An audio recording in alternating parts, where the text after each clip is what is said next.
porque siempre hablamos de seguridad vial, pero Fernando Alonso, buenas tardes. Esta vez no es tanto seguridad como quizás dar unas pistas de por dónde van a ir los tiros en el futuro. Buenas tardes, así es. Vamos a hablar de vehículos y de toda esa cantidad de motores entre los cuales podemos elegir en la actualidad.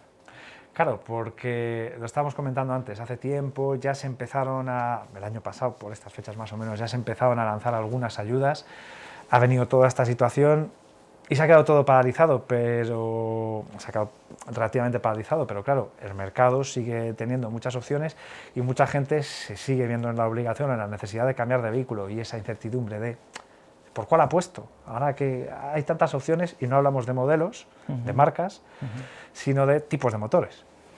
Sí, hasta hace una o 2 décadas no había dudas, ¿no? La única disyuntiva era cojo gasolina o cojo diésel, punto final. Y aún así a veces nos costaba elegir, ¿no? Pero claro, la cosa ha cambiado mucho. ¿Por qué? Porque estamos en un momento histórico de transición. Como decía, bueno, el siglo pasado estaba claro que los vehículos podían ser gasolinas o podían ser diésel. ¿Qué ha ocurrido? Pues que a lo largo de las décadas al final hemos contaminado el planeta, estamos contaminando nuestras ciudades y al final tanto la ONU como la Unión Europea como los distintos gobiernos están dictando una serie de normas para obligarnos a todos a empezar a utilizar fuentes de energía limpias que no contaminen nuestro planeta y que no contaminen a nosotros, a las propias personas. Conclusión, tenemos por un lado los vehículos de toda la vida que son de combustión, de gasolina o diésel. Tenemos ya vehículos puramente eléctricos y además tenemos unos vehículos que están un poco a caballo entre unos y otros, que son los híbridos. La verdad, para quien tenga que comprar coche nuevo y elegir una de esas opciones, yo entiendo que la cosa se complica un poquito, pero bueno, vamos a intentar ayudarles. Claro, porque yo me estaba poniendo ahora mismo en la situación de quien en los 80 dice, pues me voy a comprar un vídeo para ver cine en casa. Dice, ¿qué hago? Beta, VHS, Super VHS, habría algún formato más, pero bueno, no sé si anterior o posterior. Y claro, yo entiendo que el miedo en este caso puede ir igual, ¿no? En cuanto al vehículo, no a que vaya a quedar obsoleto en el corto plazo, sino a que pueda salir más o menos económico de cara pues, al mantenimiento, a futuro, ¿no? Hay muchos tipos, entiendo que es por esa situación, ¿no? Y por intentar revertir esta elevada contaminación en el planeta, ¿no? Sí, eso es. Venimos de los motores de combustión y caminamos hacia los eléctricos. Y estamos en un punto de esos intermedios en los que hemos empezado a utilizar eléctricos, pero la verdad sea dicha, aún el mercado está, el rey del mercado es el motor de combustión a fecha de hoy. Pero estamos viviendo ese momento histórico en el que estamos empezando a cambiar el modelo y por eso tenemos tal variedad de opciones en cuanto a tipos de propulsores. Bueno, y ya que estamos con los clásicos o los tradicionales, ¿qué ventajas ofrecen para cualquier espectador que nos vea desde el punto de vista de consumidor el vehículo, vamos a decir, más tradicional, ¿no? El de combustión, ya sea gasolina o diésel, pero bueno, ventajas de lo tradicional frente a lo que viene nuevo, a lo más novedoso? Bueno, en primer lugar, el precio de un vehículo nuevo de combustión es bastante más asequible que el precio que puede tener un vehículo eléctrico. Por tanto, primera ventaja del vehículo de combustión, el precio del vehículo. En segundo lugar, la autonomía. Un vehículo de gasolina y sobre todo uno de diésel tienen autonomías muy amplias. No olvidemos que un vehículo diésel de tipo medio, con una conducción más o menos tranquila, podemos alcanzar pues 900 o 1000 kilómetros perfectamente. Un eléctrico no puede con esas autonomías. Y la tercera ventaja que yo destacaría es que, claro, tenemos una red de repostaje para gasolina o gasóleo muy amplia, poco menos que infinita. Vayamos donde vayamos, tenemos gasolineras y podemos cargar nuestros depósitos pues cualquier día y casi las 24 horas del día. Bueno, es cierto también que se está apostando cada vez más por otros sistemas. De hecho, hemos visto en Palencia que se han celebrado ferias al respecto para conocer o presentar a los ciudadanos esos modelos que estaban por venir, o esa configuración de vehículos del futuro. Claro, estamos hablando de los tradicionales, pero hay motores de combustión que se alimentan con gas. ¿Cómo funciona? ¿Qué cambio supone respecto a los tradicional y sobre todo diferencias, ventajas, desventajas? Así es, tenemos motores de combustión que se alimentan exclusivamente de gasolina o exclusivamente de gasóleo, pero efectivamente tenemos motores de combustión que se alimentan con gas. Bueno, estos vehículos tienen un motor de combustión tradicional, pero con dos depósitos. Se pueden alimentar con un depósito de gasolina, pero tienen otro depósito de gas. El gas es el GLP, el autogás, que es una mezcla de butano y de propano. A veces también pueden utilizar el gas natural comprimido, que es el metano, perdón.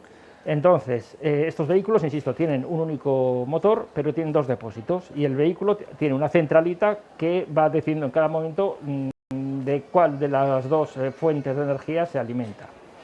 Ventajas del gas, en principio, en primer lugar, es bastante más barato el combustible que la gasolina o el gasóleo. Casi un litro de gas anda casi a la mitad que un litro de gasolina. Más ventajas, es mucho menos contaminante. Cuando un motor de combustión se quema gas, contamina bastante menos que cuando consume gasolina o gasóleo. Y por otro lado, la red de repostaje de gas no es tan amplia como la de gasolina o gasóleo, pero hay bastantes surtidores a lo largo de nuestras carreteras. Claro, de hecho en algunas zonas se empiezan a ver, ya me ha llamado la atención porque lo había visto quizás más en vehículos grandes o de gran tonelaje, ¿no? Esta capacidad o esta, vamos a decirlo así, esta mezcla de vehículo pues, con gasolina o con gasoil y con gas. Se me ocurre que como ventajas efectivamente que es más barato, pero una cosa que hay que tener en cuenta quizás a futuro es más barato ahora, que la demanda es menor, quizás cuando haya más demanda se pueda incrementar. Y otra duda que me surge haciendo de abogado del diablo, un depósito de gas, ¿qué grado de seguridad nos da para que nuestro vehículo, en caso de un siniestro, no acabe como vemos en todas las películas, que todos los coches explotan? No como en la realidad, afortunadamente. Bueno, hombre, todos los combustibles son potencialmente peligrosos y de hecho, si nos dan la fuerza mecánica para mover un vehículo es precisamente porque se incendian o porque explotan. Pero bueno, estemos tranquilos porque los fabricantes de vehículos son conscientes de ello y por eso en sus vehículos introducen distintos sistemas de seguridad para que no ocurra nunca o casi nunca. Pero tranquilos, porque las personas que normalmente fallecen en las carreteras no están falleciendo precisamente porque se incendien los combustibles, sino por errores y por infracciones nuestras de los conductores. Ahí es donde está el peligro, no en la tecnología. Bueno, estamos hablando de un ejemplo de vehículo híbrido, ¿no? Porque junta el Sí. depósito de gas, la combustión de gas con la combustión más tradicional. Lo que más se está viendo quizás hablando de híbridos son aquellos modelos, aquellas configuraciones que introducen el sistema eléctrico, ¿no? Y que al final no sé si es la principal vía a futuro o por donde más se está apostando desde el punto de vista de la industria. No sé si es lo más positivo, precisamente por lo que hablábamos al principio, ¿no? Por intentar recuperar el equilibrio del planeta. Sí, como te decía antes, tanto la ONU como la Unión Europea y los distintos gobiernos de los países desarrollados están dictando normativas para impulsar el uso de vehículos eléctricos. Nos interesa a todos, en primer lugar por la salud del planeta, en segundo lugar por la salud nuestra y en tercer lugar porque si implantamos los eléctricos creo que vamos a poder dejar de depender tanto de los países que producen el petróleo y eso nos interesa mucho, sobre todo en un país como España, que tenemos un potencial de energías limpias muy potente. Tenemos mucho sol, tenemos mucho viento y tenemos muchas costas. Nos interesa a todos impulsar en la medida de lo posible el vehículo eléctrico. Lo que ocurre, claro, es que es un cambio muy profundo y entonces lo vamos a tener que ir haciendo de un modo progresivo, lineal, pero progresivo para que todos nos podamos ir adaptando sin costes y sin perjuicios. El avance de los eléctricos se está produciendo ya. El motor de combustión sigue siendo el rey del mercado, pero ya tenemos híbridos por un lado y eléctricos puros por otro lado. Claro, estamos hablando de los eléctricos puros, que quizás bueno, pues sea el objetivo final o más a futuro, pero ¿qué es lo que ya se empieza a ver? ¿Qué ventajas y sobre todo quizás inconvenientes a la hora de hacer el desembolso ofrecen este tipo de vehículos que son puros, eléctricos puros? El eléctrico puro, bueno, pues como su propia expresión indica, es un vehículo que tiene un único motor que se alimenta por energía eléctrica. Es un poco como un teléfono móvil, tiene unas baterías y cuando esas baterías están cargadas el vehículo funciona. Y al igual que un móvil, si esas baterías se quedan sin fuerza, el vehículo se va a parar y hay que recargar esas baterías. El gran inconveniente que puede tener el vehículo eléctrico es su precio. Es un vehículo caro en comparación con uno de combustión. Por contra, si tenemos un vehículo eléctrico, vamos a ahorrar y bastante en cuanto a la hora de alimentar a ese vehículo. Es mucho más barato cargar con electricidad un vehículo que cargarlo con gasolina o con gasóleo. Y vamos a ahorrar también en el eléctrico a la hora de mantener el vehículo. Un motor de un vehículo eléctrico es bastante más sencillo que uno de combustión. No tiene embrague, no tiene catalizador, no tiene tubo de escape, no tiene filtros, no tiene circuitos de aguas, de aceites, etc. Y por tanto el mantenimiento va a ser más sencillo. En definitiva, el vehículo es más caro, pero tiene las ventajas de que vamos a gastar mucho menos en darle de alimentar a ese vehículo, vamos a ahorrar en mantenimiento también, por supuesto. Claro, estoy pensando que más limpio en todos los sentidos, por todo lo que hemos comentado, y también más barato en el sentido de la calidad, ¿no? Que se está buscando promover, sí, o se están haciendo apuestas, que también es verdad que ese tipo de ayudas, entre comillas, ¿no? o de rebajas que se acaban haciendo a través de nuestro sistema fiscal a quienes apuesten por este tipo de vehículos, no son para siempre, pueden cambiar según la tendencia, según lo que decía el gobierno, pero es verdad que donde más ayudas hay es en esta parcela, ¿no? De los vehículos 100% eléctricos, aunque los híbridos puedan ser el curso puente para llegar a, pero los eléctricos puros son los más bonificados. Eso es, las distintas administraciones públicas están apoyando y mucho a los vehículos eléctricos, a los híbridos eléctricos también. ¿Por qué? Pues por lo que te comentaba antes, porque es que a todos nos interesa el ir promocionando la energía limpia, la energía eléctrica, porque de ese modo reducimos contaminación del planeta, contaminación que agrede a las personas, y porque vamos a ir reduciendo la dependencia del petróleo, que falta nos hace, sobre todo en un país como España que no tiene petróleo. Por eso, aunque los vehículos eléctricos son bastante caros, también hay que dejar claro que las distintas administraciones están concediendo ayudas en forma de subvenciones para que la factura de compra de un vehículo eléctrico sea un poco más reducida. Además, los ayuntamientos también dan ayudas a estos vehículos porque, por ejemplo, casi todos los ayuntamientos reducen la cuantía del impuesto municipal de estos vehículos. También hay muchos ayuntamientos que permiten a estos vehículos eléctricos estacionar de un modo gratuito o de un modo más barato en las zonas hora, en las zonas restringidas de estacionamiento. Claro, estoy pensando que la DGT tiene unas pegatinas que vamos a ver con las que distingue, por así decirlo, es una especie de distintivo ambiental en función de que sea más o menos amable con el medio ambiente. ¿Es obligatorio llevar estas pegatinas? No sé si también ofrecen algún tipo de ventaja de cara, pues bueno, pues luego a repostar o a la hora de desarrollar lo que es la vida diaria con el vehículo. Así es, la Dirección General de Tráfico estamos concediendo 4 etiquetas distintas a los vehículos en función de su efecto contaminante. Son total y absolutamente voluntarias. Nadie va a recibir una multa por no tener estas etiquetas, pero eso sí, hay algunos ayuntamientos de ciudades grandes, como por ejemplo Madrid, que según tengo entendido sí que obliga a llevar estas etiquetas para circular por sus calles. Por tanto, si nos vamos a dirigir con nuestro coche particular a una ciudad grande, conviene meternos antes en la página web de su ayuntamiento para informarnos bien de si es obligatorio o no. Creo recordar que a fecha de hoy solo Madrid las está exigiendo ya. Insisto, a nivel nacional son totalmente voluntarias. ¿Y qué significa cada una? Vale.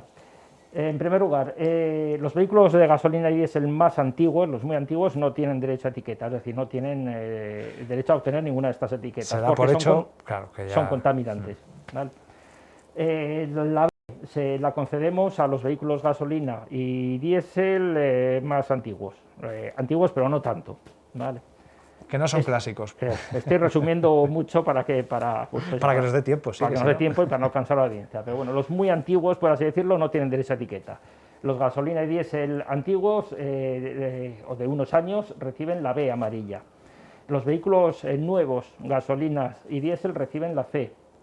Los híbridos de gas o eléctrico reciben la ECO y las cero emisiones la están recibiendo pues, los eléctricos puros, que son los que no contaminan en nada en absoluto. ¿Qué ventajas dan estas etiquetas? Pues las siguientes. Las etiquetas, lo que viene a decir en definitiva es el nivel de efecto, el nivel de contaminación que puede emitir ese vehículo. Los ayuntamientos están facultados legalmente para conceder ayudas o privilegios, discriminación positiva a los vehículos menos contaminantes. Y para concretar qué ayudas o qué respaldo da a cada uno de esos vehículos en función de su efecto contaminante, están estas etiquetas. Estas etiquetas, en definitiva, clasifican los vehículos en función de lo que contaminan o de lo que no contaminan, y en función de esa catalogación los ayuntamientos conceden unas ayudas u otras. Bueno, haciendo repaso, tenemos motor de gasolina, diésel, gas híbrido y eléctrico puro. De esos 5, ¿por cuál apostamos? ¿Cuál va a prevalecer en el futuro? Es verdad que cada motor se puede ajustar según las necesidades de cada ciudadano, de la distancia que vaya a recorrer y demás, pero si tuviésemos que hacer una apuesta de cara a futuro, aquí a 20 años, ¿cuál prevalecerá? Jugar a adivinar el futuro es muy difícil y yo desde luego no me atrevo a hacerlo, ¿no? Pero bueno, la mayoría de los expertos están dejándonos más o menos claro que en el futuro va a prevalecer el vehículo eléctrico, y es posible, muchos de los expertos abogan por la posibilidad de que al final el rey de los vehículos eléctricos sea el motor de hidrógeno. No hemos hablado de ello, pero bueno, te lo adelanto en 4 palabras. El vehículo de hidrógeno tiene un motor que se alimenta de hidrógeno, coge el aire ambiental y fabrica su propia corriente eléctrica, es decir, es una especie de central eléctrica en pequeñito. El hidrógeno es un elemento muy abundante en la naturaleza, y estos vehículos, además de producir su propia energía, lo único que echan por el tubo de escape es vapor de agua, es decir, no contaminan nada. Problema que todavía está muy poco implantado el vehículo de hidrógeno, pero según muchos expertos es posible que en el futuro se termine llevando a la práctica, y es posible que incluso termine siendo el rey de la movilidad eléctrica. Bueno, pues tiempo al tiempo, lo veremos con el paso de los años. Fernando, muchas gracias por haberse acercado y por habernos dado esta lección sobre opciones en el mercado. Ya luego de cada uno mire su caso particular, pero así por lo menos nos hacemos un poco una idea de ventajas y desventajas de todos. Muchas gracias. Gracias a ti. Hasta aquí llegan por hoy nuestros Traficonsejos.